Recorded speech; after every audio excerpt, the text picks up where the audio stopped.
little guy. Oh, Look at him. just having trouble seeing something in my eye. Oh, cutie. Oh, cutie patootie. Is that a spider? It's a Spider-Man. It's a visual It's a gag for Spidey. It's a little Spidey it's a little Lego Spidey. 3 seconds in. I'm yawning. Oh yeah, That's good audio, baby. What's up to all our sidekicks and yench folk out there in the Geek Nation? You're currently tuning in to CultPop Podcast episode 792, the Sleepy Edition. We're changing things up a tad from what we usually used to do. We were doing a weekly comic book reviews, but now we're going to be doing movies as well as graphic novels on alternating weeks.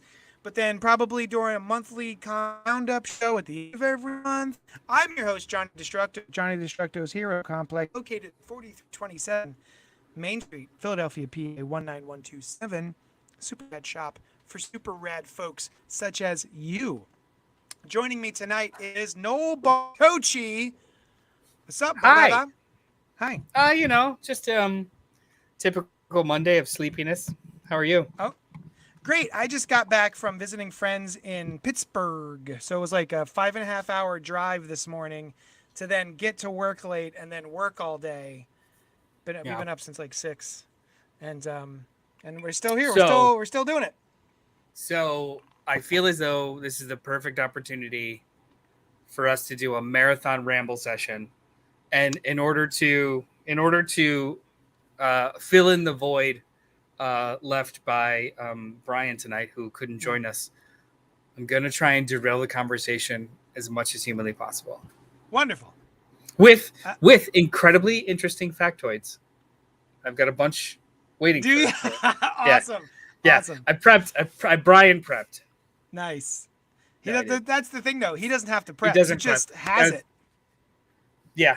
Anyone in the audience that's listening, if you have a friend that will stop a movie or stop reading a book to go look up something as opposed to like after or like just put a pin in it, you have a Brian. Thank you to everyone joining us live on Facebook, YouTube, and Twitch. If you like what we're doing, please like, comment, subscribe, and share, and also pipe up in the chat. That's the best part of this show, is having you guys to talk to. You can email us at cultpopgo@gmail.com if you have any questions, comments, or concerns, just like this one email that I'm about to read right meow from Christopher Goodnight. It's called Last Night in Soho. Hey guys, super excited you were talking about Last Night in Soho tonight. As Edgar Wright's Scott Pilgrim is my second favorite movie of all time, I was really looking forward to it. Baby Driver was promising but didn't quite live up to my expectations, and the Sparks Brothers, while informative, wasn't a movie. I concur about Baby Driver. I was very excited about it, and I didn't really care that much, and I like it even less now due to the main actor and the second main actor. I just don't want. I'll probably never revisit that movie. Last Night in Soho is an amalgamation of some movies I really enjoy. It's a bit of Scream 3, oh god, a bit of Coyote Ugly, and a bit of Stir of Echoes / The Sixth Sense. I adore Anya Taylor-Joy, but feel she overshadowed the other actress, Thomasin McKenzie. Matt Smith was exceptional as a Matt Smith was exceptional. I'm trying to not do spoilers yet. Matt Smith was exceptional, he says. Terrence Stamp was great. The only thing that didn't work was the ending. Skipping. My only complaints... Do you want to reread the second half of the email later? Yeah, maybe do that. He enjoyed the movie. Thought it was cinematically appealing and great to watch, but not without its flaws for sure. There we go. So that was the email from Christopher saying saucy goodnight. Thank you, Christopher. Robert Monroe Jr. Bacon She is down in the comments saying, what's going on, Cult Poppers? Hope you had a great week. Will the Flash join Batgirl in Oblivion? He's talking about the movies. One can only hope, Robert. The fact that they canceled the Batgirl movie and still have not canceled the Flash movie, I am flabbergasted. I have there in the front. No, go ahead. Yeah, I have an opinion hot take. I don't know. Do we want to address the email first, or What's there to it? Well, we're gonna review. We're Well, gonna be talking about. I was gonna give my 2 cents about fucking Baby Driver. I actually love Baby Oh, Driver. yeah. I think it's one of his stronger movies. Oof. I do. I like why? He just like he did with Scott Pilgrim, he juxtaposes about 3 different genres and does it incredibly well. I'm not shied away. It doesn't art and artist, right? Like if it was a what's his name? What's the kid's name? I have no idea. Ensign Elgort. Yeah. Did I make that if up? it Is was that like it? It sounds like I just direct- made up a bunch of sounds and said them. if it was like written and directed by Ensign Elgort, and then yeah, maybe. But no, I genuinely love that movie. I've watched it a good handful of times, and it does hold up as a surprising little heist flick. And John Hamm is fucking awesome in it. Just straight fire awesome. Everybody in that movie is great except for Ensign Elgort. Yeah, he's I may be making that name up. I'm not sure. And, but like as the driver of the film, I do not find him charming or even watchable. He is if someone drew an emoji. You know that emoji that's just like 2 eyes and a straight line for a mouth? If someone took a piece of Wonder Bread and then drew with a Sharpie that emoji, that's the emotional heft that guy brings to anything I've ever watched with him in it. I maybe in all his other films, I've only seen him in like 2 other things, and I didn't care. But for the purposes of Baby Driver, that was like the assignment, to be completely detached from the world other than his music, and one person affects him. Like it was a part of the plot. Except I don't buy their love story. Okay. I don't buy their meet in the diner and how they just are immediately in love. I don't get the Romeo and Juliet. We're two young people who are immediately infatuated with each other, in love with each other enough to go on this entire experience. If it was someone else playing that role, it might have done it for me. But that guy, and I don't like to say this, it's a very punchable face. As soon as I see that guy, I'm like, don't like him. Fair enough. I love that movie. I say that from one punchable face about another. And what was the other thing that he mentioned? Or maybe nothing. That was it. Oh, World's End is yeah. I mean, I don't think Edgar Wright has made a bad movie. Oh, Sparks Brothers. Yeah. It is a movie. Documentaries are movies. They have to craft a narrative. It's a movie. It's a real movie. There may not be special effects, but it was a really, really good movie. It really was. I don't know if you'd seen it yet. I haven't. No, I don't even know what it is. I know it's a documentary and a movie. It's great. Yeah, Kevin is in the comments saying, I'm a World's End fan. My one, see, for me, it's been, I do like him quite a bit, Edgar Wright. But other than Scott Pilgrim versus the World and Shaun of the Dead, I don't think I love the rest of his movies. I think Hot Fuzz has some really fun stuff in it, but I'm not sure. It goes on a bit too long for my taste. Baby Driver, yeah, fine. And then what was the other one? World's End. World's End's fun, but I haven't really revisited it since theater. Wow, really? Yeah, but Scott Pilgrim is one of my all-time favorite movies ever, and so is Shaun of the Dead. So I'm excited to talk about later on when we get to our main review for Last Night in Soho, also an Edgar Wright joint. Flashback real quick. So you don't? I think that I don't think that they will cancel the Flash. I don't think that they will recast or well, wait, hang on. I don't think they will reshoot anything. They're $200+ million in, and it's got a release date. They're not going to reshoot shit. He's likely already fired, or they are likely already fired. Like even if there's a redemption arc for Ezra Miller's clearly troubled shenanigans, they are fired. That's it. Yeah. Like the movie can be released and people will forget or not forget or not associate, but they will recast going forward if it even is anything. ever again. Yeah. What a bummer. I mean, I wasn't so hot on his Flash anyway, but I mean, I'm sorry, their Flash, and it's very sad to see that they're clearly having some trouble right now. It's a bummer. All right. Okay. So before we get into our main review, now that we're done with the letter section, we have another section called "What'd you do this week, huh?" And so, with regards to that section, I'm going to ask Noel, "What'd you do this week, huh?" Well, I watched and read a couple of things that I would like to cool. just touch on really quickly. I would like to hear it. It is not the breadth of everything that I've read and watched, but it's a sampling of what I've watched and read. Mm-hmm. That isn't the same thing as last week because yes, I have finished all the way up through the second season of Orville. But nice. But another show that we started watching in my house is A League of Their Own on Prime Video. I love that movie.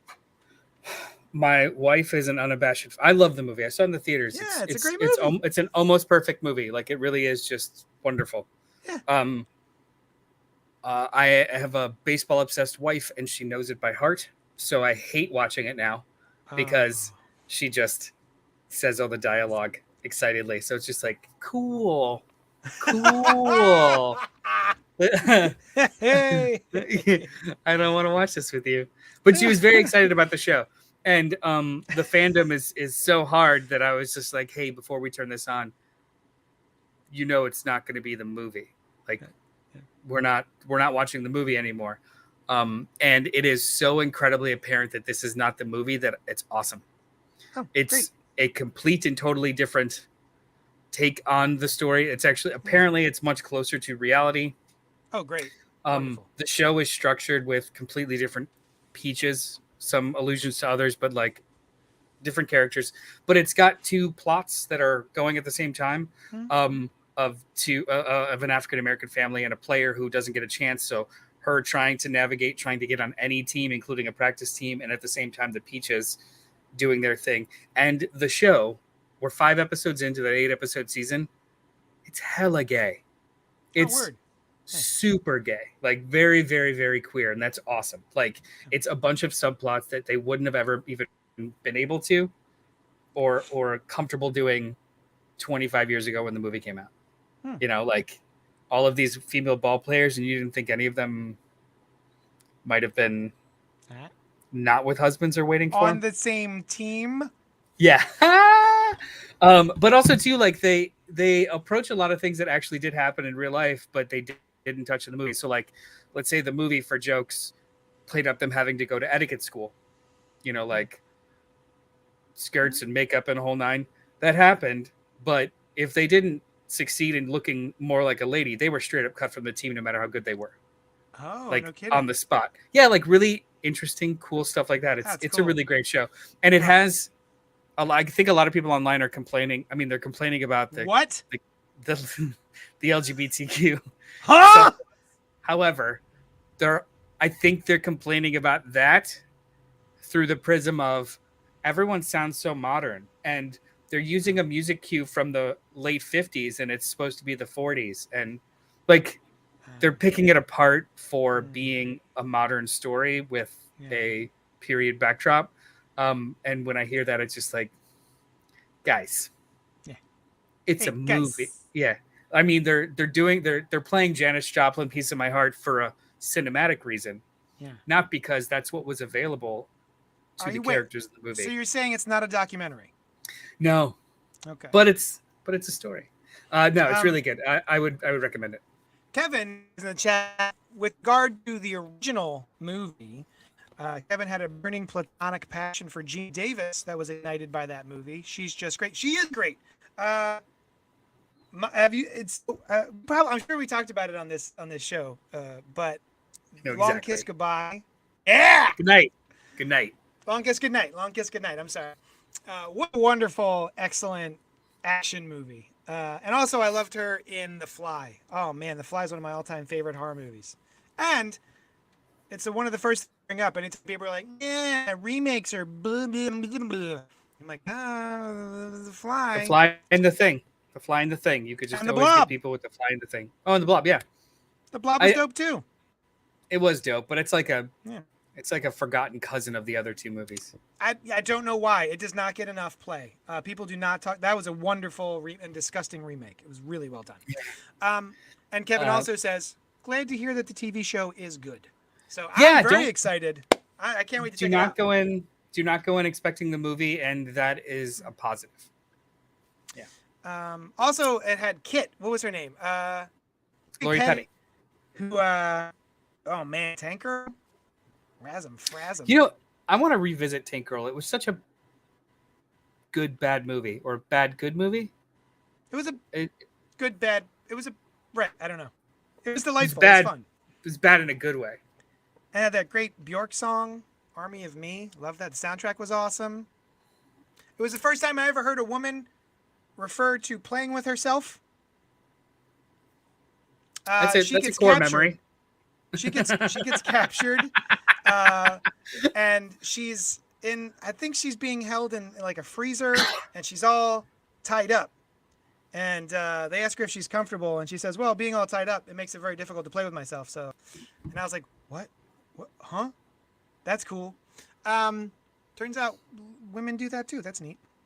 What's the next thing on your list, Noel? I want to talk real quickly about two comic books that I read this week that I enjoyed thoroughly.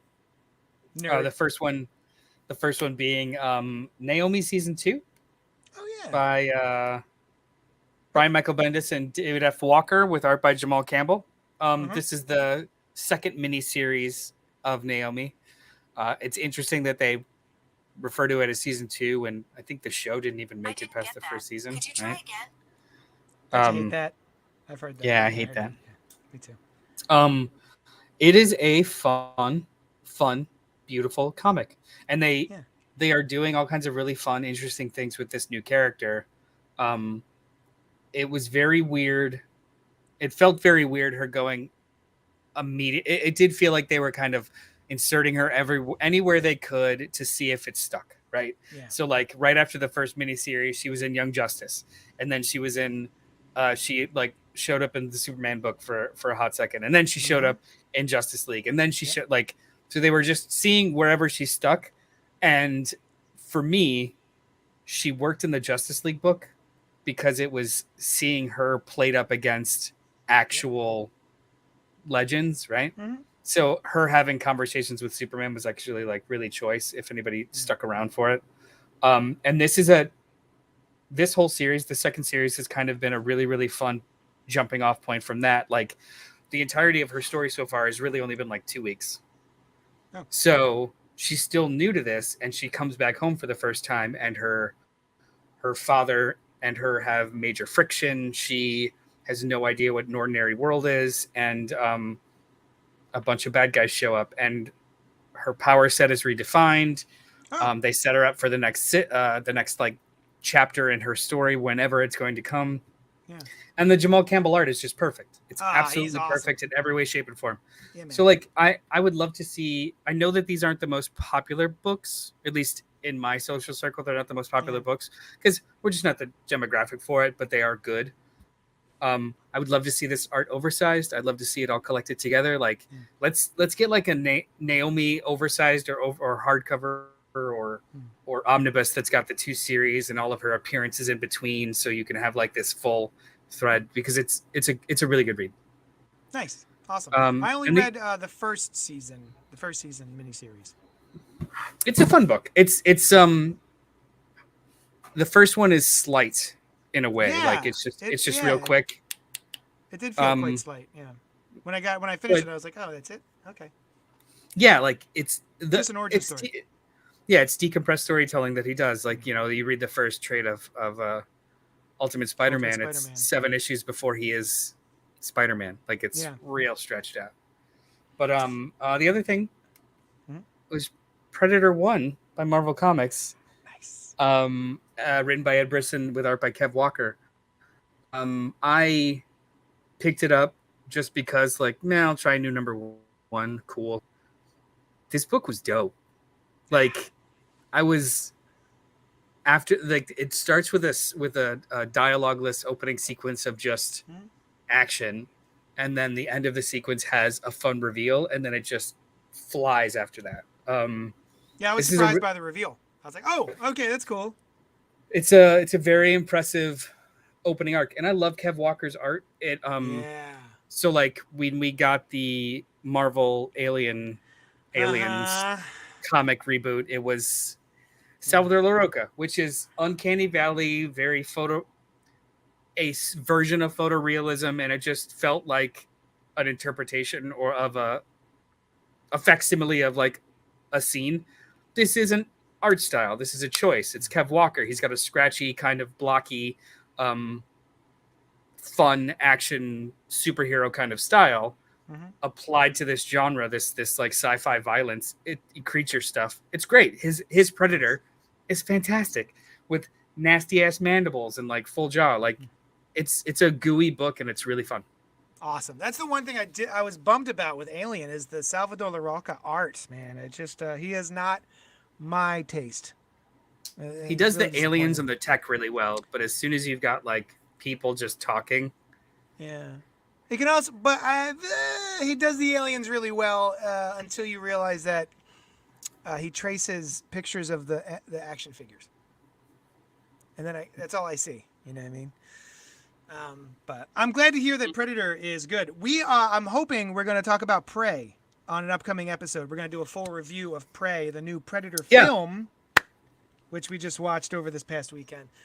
In fact, tomorrow night we have book club and movie club on Tuesday nights, and tomorrow night movie club is going to be about discussing Prey. So it's on Zoom. If you go on the Facebook, there's a Facebook group called JD's Hero Complex Book Club, which is just the name of my store plus book club, and that's where we'll be posting the Zoom links, and you can join us to talk about Prey at Movie Club tomorrow night at 8 p.m. on Zoom. And then, hey Noel.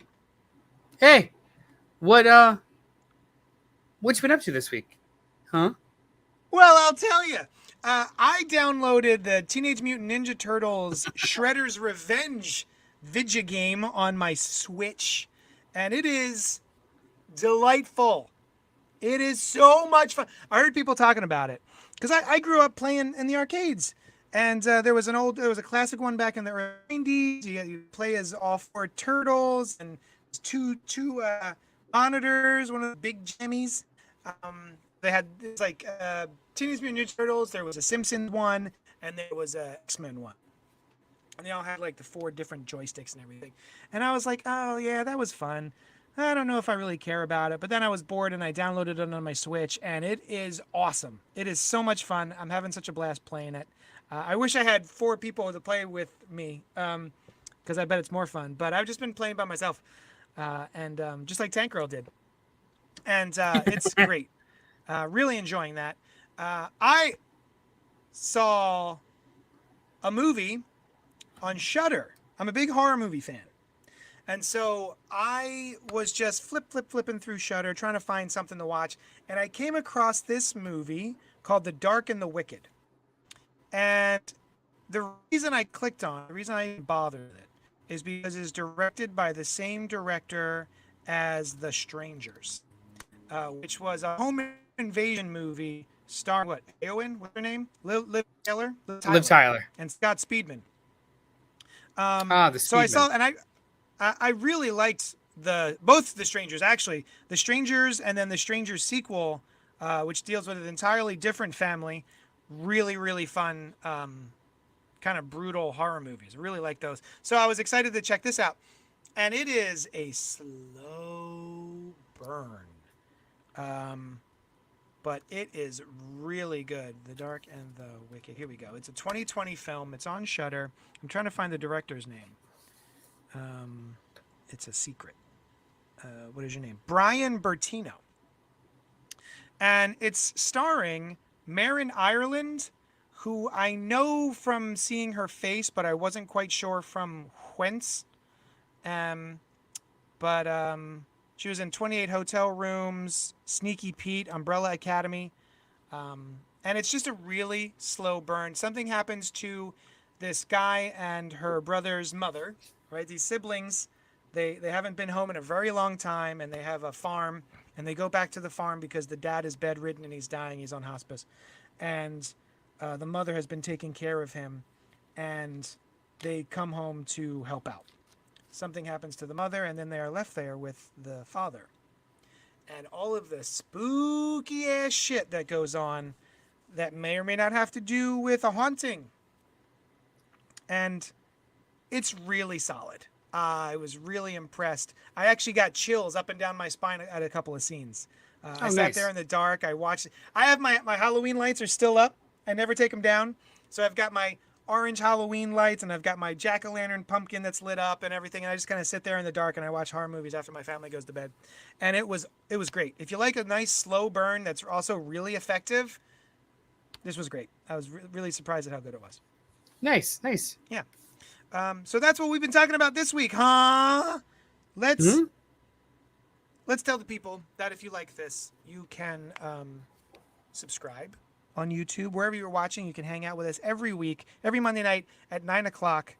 And you can become a patron. You can help us out that way by going to patreon.com/JohnnyDestructo. And that's kind of it. Just hang out with us is really the main thing. If you don't have any money, just hang out with us. That's all we want. Yeah, like, comment, subscribe, hang out. That's all free. Yeah. All of it. That's the stuff. So, main review. We're going to be talking about Last Night in Soho from Universal Pictures, directed by Edgar Wright, written by Edgar Wright and Christy Wilson Cairns, starring Anya or Anna? Anya, right? I thought it was Anna Taylor-Joy. I thought it was Anya Taylor-Joy. Oh, whatever. So it's the Taylor-Joy is in it. Also, Tomlinson, Mackenzie, Matt Smith, and Terrence Stamp. Tomlinson Mackenzie, he was the reason I wanted to watch this movie. Besides Edgar Wright, she was so good in Jojo Rabbit that I was very excited to see more from her. I thought she was really charming and just a bucket of fun to watch in Jojo Rabbit. So I was very excited to see her be the main character in a film. So, Noel, we're going to give our initial thoughts for the film. We're not going to spoil it. And then we're going to let you know, viewers, listeners, experiencers, that we're going to be hitting the spoilers. So, relax, take off your shoes, put up your feet, have a drink. Noel, want to tell people what the movie's about? Yeah, sure. It's about a young. Oh, I mean, I could read it, but no, I'm not gonna. I'm just gonna go for it. It's about a young student fashion designer who moves away from the country to North London to go to fashion school and starts seeing things in the one-bedroom apartment that she is renting, and those dreams become more and more real. To the point where it negatively affects her waking life. That's pretty good. It's pretty good. An aspiring fashion designer is mysteriously able to enter the 1960s where she encounters a dazzling wannabe singer. But the glamour is not all it appears to be, and the dreams of the past start to crack and splinter into something darker. You nailed it. I think I nailed it. It was almost word for word. I think I nailed it. Good. No, I straight up nailed it. All right. So we've been talking about Edgar Wright this entire episode. Give me your initial thoughts on Edgar Wright. I think he is one of the most exciting and proficient storytellers / filmmakers of the last 20 years. He has his output is quality over quantity. I think it's only 6 movies over the last 20 years, whereas other filmmakers and storytellers are banging out one every 2. I have read and listened to many a podcast and interview and yada yada about his process, and I just find it so fascinating and interesting. He's the kind of filmmaker that enjoys complicated shots and overthought visual effects, as well as how all the things that he does in camera are to serve the story, as opposed to things just being pretty because they're pretty. It's all in service, and no matter what, it's always all in service, which I do find awesome. And I know that him and Simon Pegg, but even just him with other co-writers, they write their first draft, but then they rewrite it kind of backwards. So all of his movies benefit from multiple viewings, meaning in subtle and not so subtle ways, his stories are always seeded at the beginning and referenced and foreshadowed in very, very competent and fun ways, because they always make sure to, not be sloppy, not have a loose plot, not be extraneous. It's just a wonderful. He's a really, really good storyteller, and I've loved every one of his flickas. Even the weaker ones are something special to watch, which I would consider this one of them. This is one of the weaker ones. It's like, what's your least favorite Jackpot?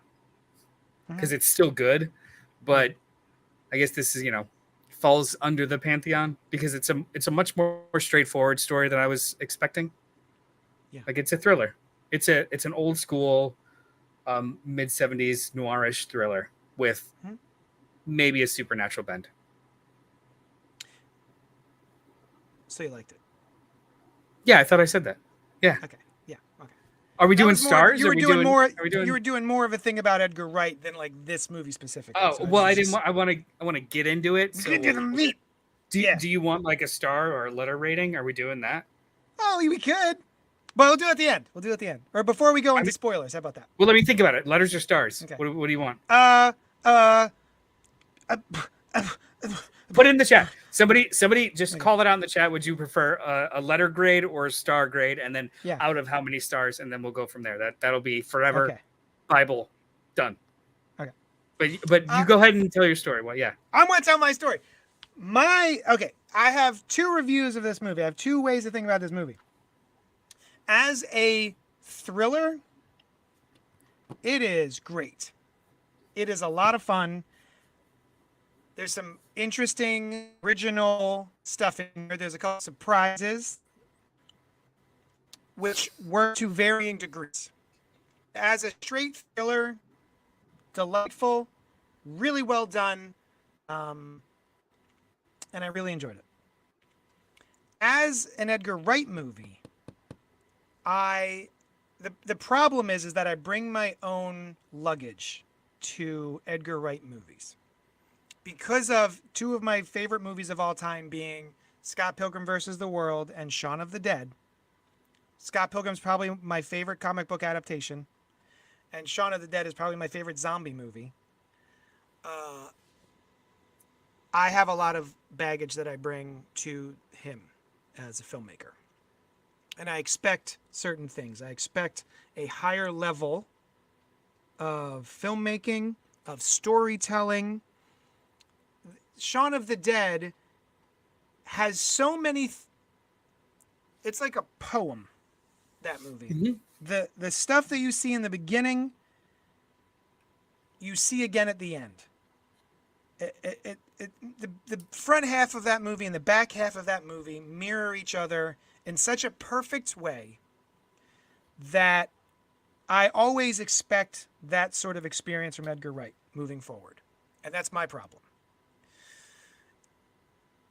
There's so many things in Shaun of the Dead that call back to other things, and there's hidden details throughout that movie, and there's tiny little things that you miss if you blink, that when I finished this movie, I was so excited to go back and rewatch it and see all of the little nuggets I missed.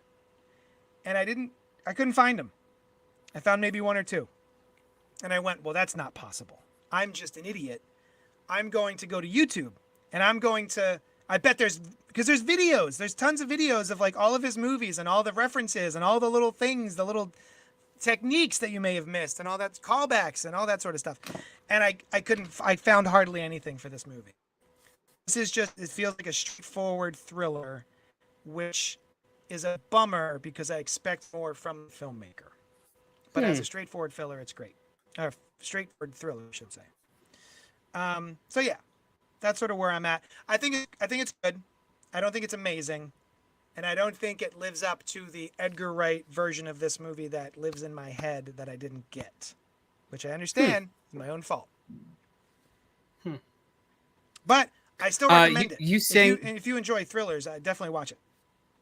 You saying why you like, or one of the reasons why you like Shaun of the Dead, makes me even more curious as to why you don't adore Hot Fuzz and World's End, because the feature of those movies is the callback nature and foreshadowed almost coin flip between the first act and the third act, how they are just reverse of each other in both movies perfectly. It's just the fact that you should revisit them. The Dead. Yeah, you should revisit them. I think you'd love it. The Cornetto trilogy, I think they're all fun, but Shaun of the Dead was really the one that got. I guess because I got all the references immediately with Shaun of the Dead. Speaking directly to me as a horror fan, and Hot Fuzz, there's a lot of references in there that after I watched the movies and stuff, I didn't get that. I didn't see that, blah, blah, blah, because I don't speak the action movie lingo much. Yeah, I mean, or the sci-fi lingo as much. The references, I don't get them all. Whereas when I was watching Shaun of the Dead, I was going. Just to be, no one has yet mentioned what they would prefer us to rate this movie in stars or letter grades. That is not a very difficult ask, nor is it a complicated scenario to like riff on. How many? All right. So out of 5 college students, out of 5 college students almost getting stabbed directly in the face in a library, how many do you give it? Okay, out of 5. Out of 5. 3.5. Yeah, 3.5. Okay. Yeah. 3.5 just barely saved Scissors from being bludgeoned into an eyeball of a bitch. Yeah, okay. I give it 3.25. I give it slightly less than you do. Oh, well then let me go with 3.76. Slightly more than 3/4. Perfect, no, it's perfect. Yeah, 3.5. It's I think you pretty much nailed it. And we do admittedly have baggage with a lot of these filmmakers and storytellers and stuff. Even with comics and music. Like, they're not all bangers, but for what it is, it's really, really well done. Yeah. I agree.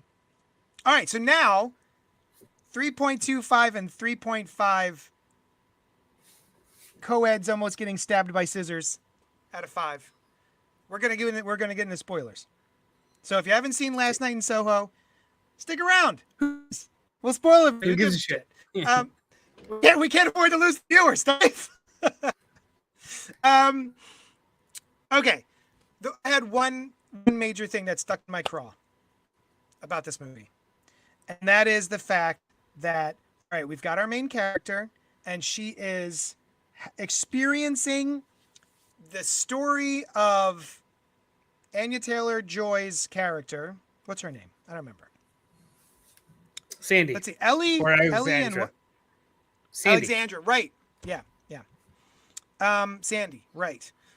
And then she has a vision towards the end where Sandy is being stabbed to death by Matt Smith. And we find out almost immediately after that the big twist.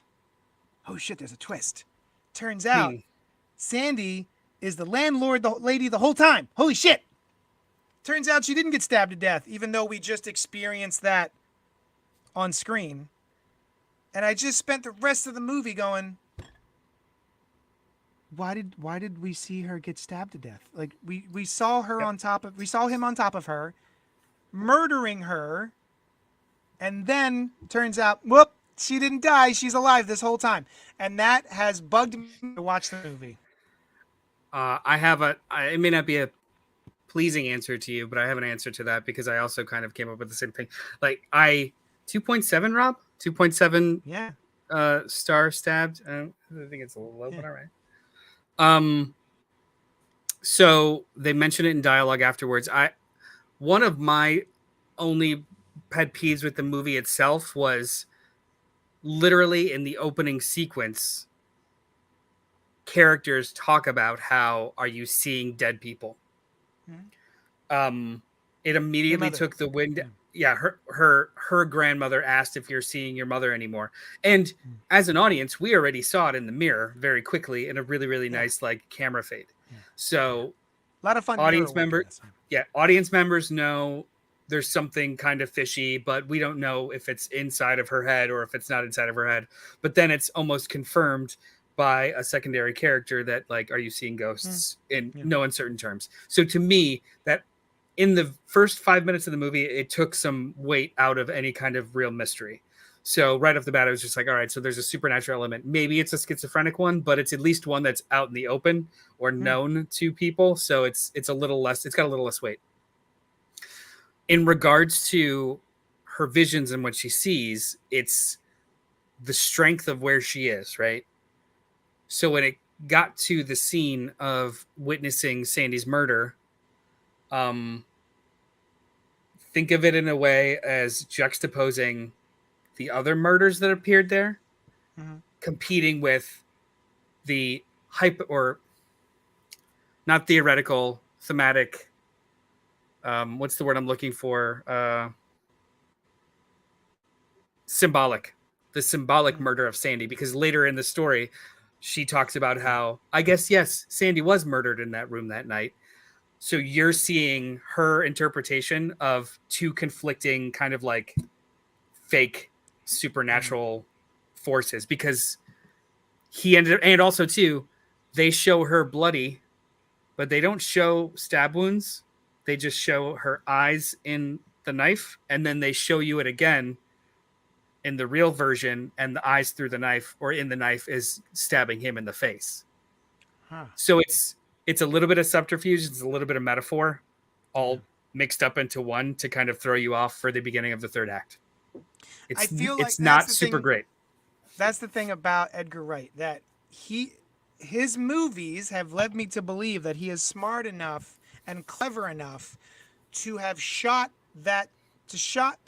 something that leads us to believe one thing, but then, when we turn the camera ever so slightly, we see that it is not that. We see the same scene again, but it's revealed that what we saw was just a difference of perspective, maybe, or something like that. As opposed to, here is this thing that we are showing you, and everything up until this point to be a live narration device, and then we're just going to pretend that we're just going to fool you with this one that's not, this never happened. This thing didn't happen. And turns out he was the one getting stabbed. I don't think it works. I'm going to go back and rewatch it, but do we ever see her actually getting stabbed? I thought, in the stomach. We see her scratch, and then we see her struggle with blood all over. But do we actually see him stab her? We just see struggle from above, and we see blood all over, like flying all over her, and her screaming. That's like, I'm struggling to remember knife entering her. I'll be impressed if I had filled in those blanks myself mentally, because in my head I can see him stabbing her in the stomach. So I also want to revisit it. When you see her in the street, maybe that I just filled in those blanks myself. When you see the dead version of her in the street, she only has blood up here on her coat. Yep. Okay. I know. I do remember that, but I don't remember knife actually going in her. Just she scratches his face. He screams, like he, does a thing, and then struggle, blood, and then cutting constantly to Ellie screaming. Which was a really, really great setup, to be honest with you. She's got a boy in her room. She's seeing this like assault/murder happen, and she's screaming, but the boy thinks he's screaming at her, and then another person's coming in. Like it was a tense as fuck setup. And it doesn't help that it is an African American, or it's an African boy, right? So all of these, so many like layered tense things on top of each other in that whole sequence. The glass breaks, stepping through it, like it was that was actually a really, really great, that was a great sequence. That was the beginning of a couple of really banger sequences where they mixed fantasy and reality in really fun ways, like the mirror work, like you mentioned. I thought it was a wonderfully done scene until it was immediately undercut, and then I went, I thought it was like 30 minutes later. You had the whole library in there and everything before. In my head, it was immediate. Yeah. You're right. was, You're right. There was like the end of the later. second act. Yeah, it was. It was still undercut. In my It's true. my professional viewing opinion, as a I am professional viewer, because I would agree that that's mildly like for somebody that is so incredibly specific and proficient, that would be really sloppy if you actually showed knife stabs in her, but then tell you it's a lie a half hour later. Yeah. Are you actually like Googling it right now? Like, do you No, see? no. I was asking Rob why he said it was a 2.7 scissor stabs out of 5. I was curious to see if he had anything to go with. I really liked the third act a lot. Like, I started to feel fucking awful for this girl who's potentially going through a schizophrenic episode or something. All the way, and I started getting, in a lot of movies like this, I start to get annoyed with the movie because all you're doing is torturing somebody that we care about. Like, there's no point for it after a while. It's just like, I don't care to see somebody tortured. So it took me all the way to the edge with the scissors, and then they stopped doing it. So I was like, okay, but if this went on for another 10 minutes to show me her make a fool of herself again and again and again, I would have been done. That was the other thing that bothered me, was the scissors. She almost stabs the mean girl in the face in a library with scissors, and then that never comes up again. In fact, at the very end, when she is having her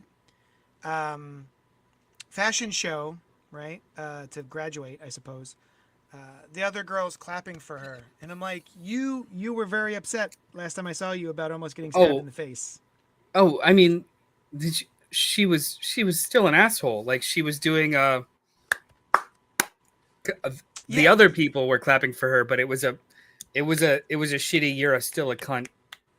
Yeah, just mean girl clap. Like, she probably should have been expelled. I mean, for hacking someone. If they're sure, right? Sure. Well, I know. I mean, if everyone in authority thinks that she's off her meds, it's not the same thing. Yeah. And we don't know how long it's passed. You said a schizophrenic break. Did you at any episode. point did you episode? At any point did you think that she was not seeing these things? No, but everyone thinks that she was. Okay. Right. Yes. Like, the cop mentioned it, the school mentioned it. Like they've seeded it a couple of times. Like, because they seeded it in the story a couple of times, it made it plausible for me to feel that there could be an ordinary world on the other end of it. Yeah. Like, she didn't completely burn down her world. Like, there was an out. There was a narrative out to get her out of trouble with all of the rising stakes throughout the movie. Oh, the reveal. How did you feel about the reveal? Because I called that shit. Did you? After, when the landlord said that she bought she used to work here and she bought the building from the owner. Living in Philadelphia, knowing that a shit ton of these buildings downtown with multiple rooms and like 2 bathrooms used to all be brothels, I immediately thought, like, it's a fucking brothel. And then it just kind of kept happening, or it kept kind of like validating it. And then I'm like, she used to work at a brothel. She bought it from the owner. Okay. I think that's fucking her. Yeah, I think that's her or a friend. Yeah. Like, it kept clicking. It didn't click for me until slightly before the reveal. And I went, oh. The thing I kept wondering, well, we had her grandmother, and I thought, what does her grandmother have to do with this? Because she seemed like a very specific character. And then I went to the landlady, right? She's a very specific actress too to cast. But I not close enough to say I called it. It was just up there with my rotating list of, maybe this is happening. Do you know what I mean? At no point did I go, it's definitely her, until they were like, it's definitely her. And I went, oh shit, okay. I typically don't like to. I think we've talked about this before. Like, when we're watching Scream movies, I'm not trying to guess who the killer is. I have no interest in figuring it out before it happens. It's just like, as long as it makes sense and like clicks afterwards. So it's not something that I'm actively doing throughout a movie, but 2 pieces of information just clawed at me at the beginning of the movie, and it just kind of kept coming up. And then there was the very last scene right before the reveal. She's going through mail, and Edgar Wright does not hold the camera on it until the second time it's shown. She's flipping through mail, and you're seeing all the names, and the name of the landlord is Alexandria. Yeah. Or Alexandra. And as soon as it went by, I was like, oh! And then they don't talk about it, and then shows it again. It was like, oh, this is so cool. This is a fun little reveal. And then I immediately thought, like, well, how are they going to fix the fact that she had a false vision? And then they try to do that. I thought it was cool. And she didn't just kill her abuser. She then went on to murder every single John that she ever slept with, and then hid them in the floorboards of the building. So there's 100 bodies hidden in that building. And thank God there's a restaurant or something nearby that smells like garlic. So you don't smell all of those rotting corpses that are lining your walls and floors. That was another thing that made me go, really? Nobody smells that? It's okay. She mentioned garlic in the movie. I mean, it was also 50 years ago.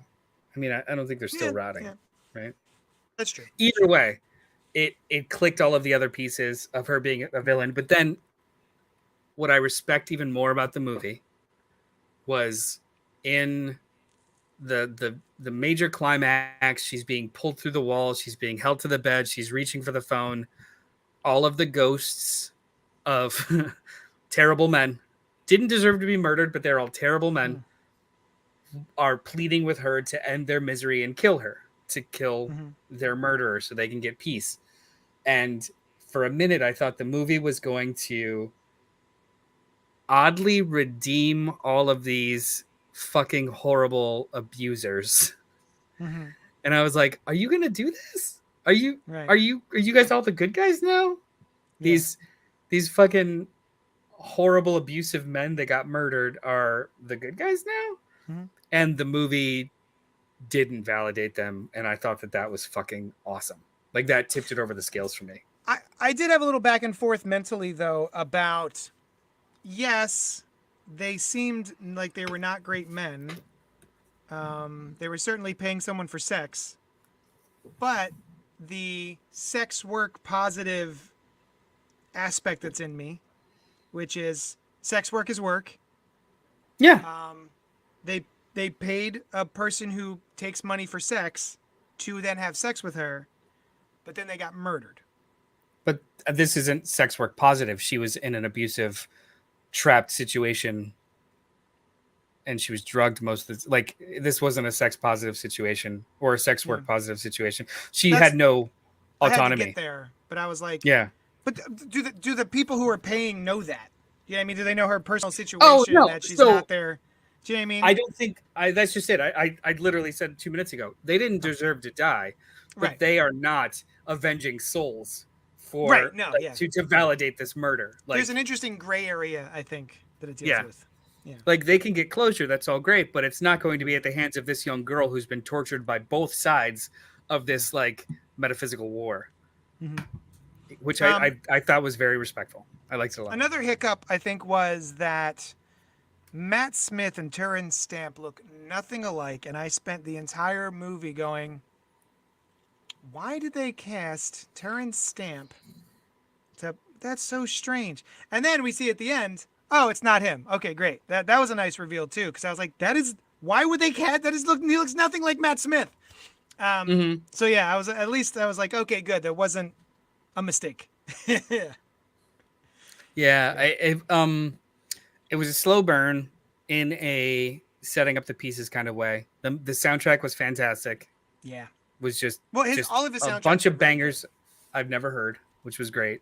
I liked it a lot. It's hard to compare to all the others because the others speak to me in a different genre kind of way. For him, this was a much more straightforward, less, I want to say less indulgent movie. Because all of the other ones are indulgent in some sort of genre or some sort of specificity that he is just super passionate about as a filmmaker. So this is, when I say it's much more straightforward, it's not simple, and it doesn't lack any complexity, because watch a 5-minute making of on how they did all of the fucking mirror work, and you'll know that I did watch that. this is not a straightforward movie. It's Yeah. not a simple movie, It was but very because it cool. doesn't I have liked that all the like mirror super work. genre. Oh yeah, so good. Yeah. I was talking with Sam about it, like, because I think the mechanics of the movie let you fill it in a little bit, where the first time she is she's walking into the hotel and sees a reflection, and the reflection is Anya Taylor-Joy, and kind of a mimic type of thing, and then walk up to it, but then as soon as she taps the mirror, she becomes a passenger. Mm-hmm. So I mean, like, Sam thought like, oh, is she controlling her now? It's like, oh, no, she's just along for the ride. Like, Yeah. she can't control this, she's just along for the ride, which gave a real claustrophobic feeling, especially in all of the later scenes. This was a really solid flick. I'm glad I watched it. During the dance sequence between Sandy, Ellie, and Jack, there were only 2 moments that were not practical. The rest of the transitions were entirely choreographed and done in camera. Very cool. It's Yeah, good stuff. yeah, it's good. I just wasn't blown away by it. I think it's definitely worth a recommendation. I think if you're interested in nice thrillers. Oh, here's the other thing that kind of bothered me. I feel like I've been so negative about this. These are all just like things. The fact that the movie seems to be making a stance on nostalgia and the dangers of nostalgia. And I went and listened to Edgar Wright, and he was actually talking about the dangers of nostalgia and how this was addressing that, right? His own personal opinions on nostalgia and maybe the dangers therein. I expected, right? She has this loving obsession about the 60s, so much so. Let me ask you this, Noel. In the beginning of the movie, I was watching it and I had no idea when the movie takes place. It's not until we see her on the train with Beats headphones on that I go, oh, it's now. That entire opening sequence could have been in the 60s. That's how much she loves the 60s. And so she's got this big nostalgia for the 60s and all that. And through this experience learns that, oh yeah, even the 60s were bullshit, right? And we even see during the house fire the sketch of the dress she was working on for her school project, which is just based on a dress that already existed because the girl in her dream already wore it. You would think someone in the fashion industry, in the fashion school, would have been like, hey, that looks a lot like I've seen that dress. Anyway, we see her sketch burn up. Oh yeah, it's going up in smoke. Her nostalgia and her love for like 60s dresses and 60s music, and maybe it'll be a little less. And then we cut to her senior project, and all of the dresses are 60s dresses again. And I'm like, oh, so we haven't learned anything. Nothing is, and she's still seeing the girl in the mirror, so nothing has changed for her. Well, I mean, I would disagree. Please do. The dresses that are in her show are, and also what she's wearing and how her hair is, it's a mix of the two. It's a balance of, because the dresses have different even though it's the same flow, it's got different, like, more modern aesthetics, and men are wearing them. Mm-hmm. So it is a modern mix with her nostalgia, as opposed to being lost in nostalgia. And then also to her appearance, also, like, the clothes that she's wearing is less one way or the other. And then the mirrors at the end, she sees her mother, whose death had a huge impact on her. And then she sees Sandy, whose death had a huge impact on her. Because the movie, even though Sandy is the antagonist, even in the very end, the movie doesn't vilify her and does help define Ellie. Mm-hmm. So I like it was interesting when they show Sandy in the mirror looking at her. It felt like a horror movie stinger. But then they did 2 cutaways and let the camera stay on her a little bit, and she was almost relieved to see Sandy. Yeah, I thought that was awesome.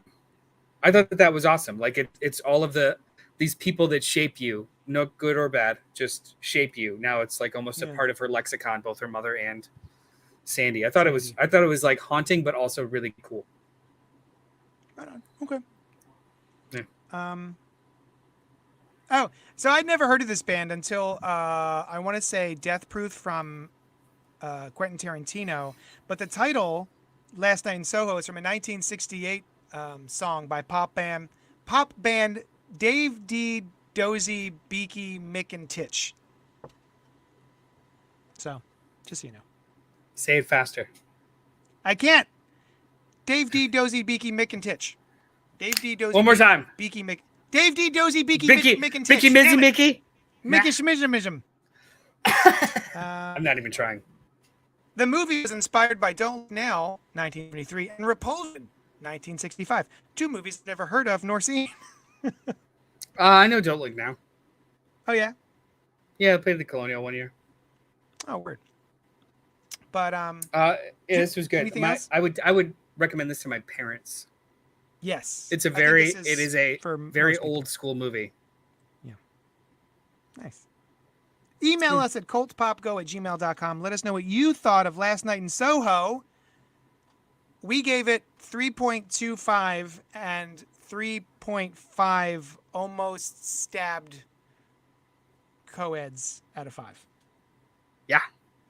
Yeah. Let us know what you would. Oh, bye. Noel disappeared. He said, peace, I'm out. Oh, he's back. What? Oh, okay. I guess he's having some trouble. I don't know what he's doing. No, I went to hit the button. You hit it at the same time. Everything is okay. Okay. Are we done? Yeah. Okay. Hey, what are we talking about next week? We're going to be talking about Dark Room by Jerry Duggan. Oh, the graphic, the OGN, the original graphic novel by Jerry Duggan, called The Dark Room. So if you guys want to join us, go get a copy, read it, and then join us back here, 9 o'clock next Monday night. Yeah. And until then, spoiler, you won't regret it. It's quite good. You know what? Really Here's the thing.